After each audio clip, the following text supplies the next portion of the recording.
አሰላሙ አለይኩም ወረህመቱላሂ ወበረካቱ። ውድና የተከበራችሁ የፍቅር ጎጆ ቤተሰቦች እንዴት አደራችሁ? እንዴት ዋላችሁ? ዛሬ ይዤላችሁ የመጣሁት ድራማን ክፍል 13 ነው። እነሆ እንድትከታተሉ ይጋበዝኳችሁ። ወዳችሁ ፈቅዳችሁ ስለምትከታተሉኝም አመሰግናለሁ። ሀሳብ አስተያየት ካላችሁ በኮሜንት ሳጥን ማስቀመጥ ትችላላችሁ። ለቻናሉ አዲስ ከሆናችሁ ሰብስክራይብ ማድረግ እንዳትረሱ።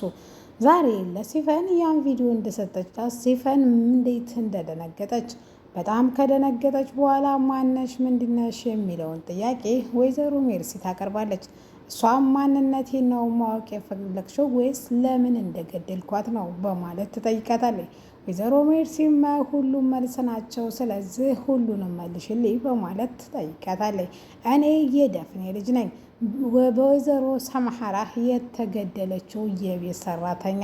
እንዴ በጣም ደንግጣ ወይዘሮ ሜርሲ እንዴ መቼ አደግሽ እንዴት በማለት ምነው እናት አባት የሌለው ሰው በግፍ የተገደለባት ልጅ ህፃን ልጅ እዛው ቀንጭራ ነው የምትቀር የምትመስልሽ በማለት ተመልስላታለች። የዚህ ጊዜ ወይዘሮ ሜርሲ 99 ዲግሪ ልቧ በፍርሃት እየተመታ ይቺ ሴት ለእኔ የማትመለስ በማለት ለማንኛውም ይሄን እድል አንቺ ብታገኘው ቀድመሽ እንደምትጠቀሚው እርግጠኛ ነኝ። አታስመስይ፣ አንቺ ወይዘሮ ሰማሐራን አትወጃትም፣ ጥላቷ ነሽ በማለት ትመልስላታለች። ለማንኛውም መረጃ ከፈለግሽ አቀብልሻለሁ ስትላትም ብቻውን ያደገ ሰው ምንም አይነት መረጃ እንደማይፈልግ ትነግራታለች። እሷም ይሄን ከሰማይ በቀጥታ ተዛ ተከፍል ትወጣለች። ዛሬ የሞርዚና እንግዳ የሆነችው ወይዘሮ ዲና ሻንጣዋን ይዛ ወደ ወንድሟ ቤት ወደ አምነን ቤት ትገባለች። ወይዘሮ ዛህራ በር ከፍታ ታስገባቻት በኋላ የመጀመሪያ ያየችው ቤለንን ነበር። ቤት ውስጥ ሴንደርላ ብላ በጣም በውበቷና በቆንጅናዋ ተገርማ ሴንደርላ ብላታለች። ትንሽ ከቆየች በኋላ ወይም ወደ አያቷ ጋር ከሄደች በኋላ ወደ ወንድሟ ቤት ትሄዳለች፣ ወይም ወደ ወንድሟ ክፍል ወንድሟን ሰላምታ ከጠየቀችው በኋላ እና ባልና ሚስት መጥፎ ጭቅጭቅ ውስጥ ነበር የደረሰችው። አቶ አምነን ወይዘሮ ጄሪም በጥፊ መቷት ነበር።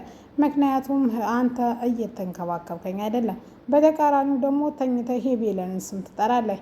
ይሄ ደግሞ በሆዴ ውስጥ ያለው ልጅ እያስገድድሃን እንድትንከባከበኝ በማለት ታስገድደዋለች። እሱም የወለደችው እናቱ ራሱ እስከዛሬ ይሄን ጸባውን ይዛ ስትኖር አንድ ቀን እንዳተናገረችው ተናግሮ በጥፊ ይላታል። ነገር ግን ከመታት በኋላ በስሱም ቢሆን ተጸጽቶ ነበረ። ወደታችም ይዟ ወርዳ እህቱ ዲያና ሲንደሬላን እንዲያፈልጋትና አንድ አይታት እንደጠፋችበት ትነግረዋለች። ሲንደሬላ የምትባል ልጅ ቤት ውስጥ እንደሌለ ቢያምንም ነገር ግን እጁን ይዛ እየጎተተች ታወርደዋለች። በተቃራኒው ሳሎን ቁጭ ብላ ያገኛታል። ሲንደሬላ ይህች ናት እኮ አታምርም ስትለው በጣም ተገርሞ አይ ታምራለች በማለት ምንድነው የምትፈልግ ስለ እንድታጫውተኝ እባክህ ጠይቅልኝ ስትለው ይሄን እኮ ማድረግ ወይዘሮ ጄሪ ትችላለች ቢላትም እሷ ግን የጄሪንም እንደማትፈልግና እሷ እንድታጫውታት እንደምትፈልግ ትነግረዋለች። በር ላይ ቁጭ ብለው ውጭ ላይ መናፈሻ እየተጫወቱ አቶ አምነን ደግሞ በበር ላይ ተቆሞ እያያቸው ነበረ። ወይዘሮ ቤሌን ሁሉም ህፃንም ትልቅ ሰውም ጓደኛም ብቻ ሁሉም ሰው የሚወዳት ሴት መሆኑን በጣም ያስገርመዋል። በሁሉም ሰው ዘንድ መወደድ ይችላል እንደ ቢሌን ብሎ ራሱንም የጠየቀ ይመስላል። ወይዘሮ ሜርሲ እንግዲህ እየመጣችውን ዲያናን ያልተቀበለቻት ወይም ወይዘሮ ሞርዜንና ጋር ለመቀራረብና ሰላም ለመፍጠር ወይም የምታቀደውና ለማድረግ ያሰበችውን ለማወቅ መቅረብ አለብኝ ብላ ያሰበችው ዲያናን ትጠቀማለች። ዲያና ያለቻትን ነገር ሁሉ መቀበል ትስማማለች። ዲያና እንግዲህ የኬጂ ትምህርት ቤት ደብተር አስመስላ ስዕል በስዕል አድርጋ የፔፐር ማት ወይም የእስክሪብቶ ማት ለዋ ላይ ትጽፍባታለች። ምንም ያላረገችው አማራጯ ጸጉሯ ወይም የተሰካ ቢሆንም እሷ ግን ልታንሸራትትባትና ልታዋርዳት ትሞክራለች። ወይዘሮ ሜርሲ እንግዲህ መሸነፍ የማትፈልገው ወይም በውበቷና በእንትኗ በጣም ቆንጆ ነኝ ብላ የምታስበው ሴት ዛሬ ግን በሁሉም ፊት አሸንጉሊት አስመስላት ነበረ። ዲናም አውቃ ነበረ ይሄማ ሴት ስትሰራ የነበረው። በጣም የቤት ውስጥ የጠላቻት የመጀመሪያዋ ሴት ነው። ቢጫ ጸጉር ብላ ጠርታን ነበረ። ቢጫ ጸጉሯ የት ናት ወንድሜ ስትለው ደግሞ ያንቺ ጉድ አያልቅም ማናት ቢጫ ጸጉር ሲላትም ወይዘሮ ሜርሲ ወይም አክስትህ ናታ በማለት ወደ ትነግረውና ይፈልጋሉ። ዛሬ ደግሞ ሌላው ነገር እየታቀደላት ለወይዘሮ ሞርዜን ለመድኃኒትም ሆነ ምንም ሆነ ክፍሏ ወይም ሻንጣ ውስጥ ቦርሳ ውስጥ ያለውን በርብረን መቀየር አለብን ብላ ከወይዘሮ ጄሪ ጋር ተስማምተው ክፍሏ ይገባሉ። ወይዘሮ ጄሪና ሜርሲ ቦርሳዋን እየፈለጉ አቶ አምነንና ወይዘሮ ሞርዜንላ ወደዛ ክፍል ያመራሉ። ምን ማድረግ እንዳለባቸው ግራ የገባቸው ወይም ቢወጡም ፊት ለፊት እንደሚያዙ ስላወቁ ከበት ከፍተው ከበት ውስጥ ይደበቃሉ። እዛም ተቀብተው ቢያዙ ግን ጄሪ የመጨረሻዋ ጊዜ ወይም አምነን ምን ያክል እንደሚጠላት እያመነች ነገር ግን እዚህ ጭንቅ ውስጥ ባትገባ ደስ ይላት ነበር። አምነንን ያጋባሁሽ ወይም እዚህ ደረጃ እንድደርሽ ያደረኩሽ በእኔ አማካኝ ነው በማለት ሜርሲ ዛሬም እየተጠቀመችባት ትገኛለች። ስለዚህ ከበት ውስጥ ቁጭ ብለው ተንግዶ ወዳ አክስቴ ብለህ እንዲጠራኝ አልፈልግም።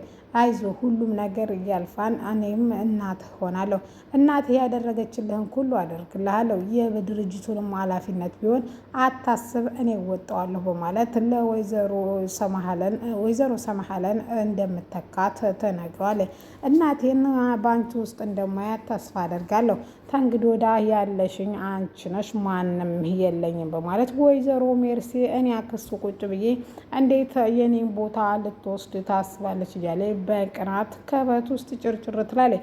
ወይዘሮ ጀሪ በጣም የፈራቸው ቢወጡ ልትያዙ እንደሆነ ወይም የሆነ ድምፅ ሊያወጡ መያዛቸውን እያመነች ነገር ግን ዝም በይ ሜርሲ እንያዛለን ስትላት እሷ ግን ምንም ልትሰማት ፈቃደኛ አልነበረችም።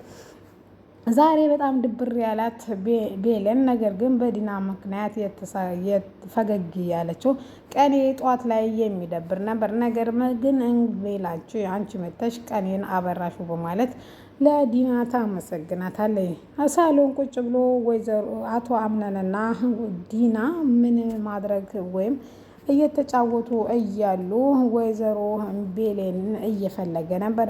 ቤሌን ዛሬ የለችም የታለች ሲላትም ሴንዴሬላን ማለት ነው ስትለው አዎ ቆንጆ ናት አይደል ስትለው በጣም ቆንጆ ናት ሲልም ቤሌን ድንገት ትመጣለች። እሱም እንግዲህ እየፈለገችው እንደሆነ ነግራት ነበረ።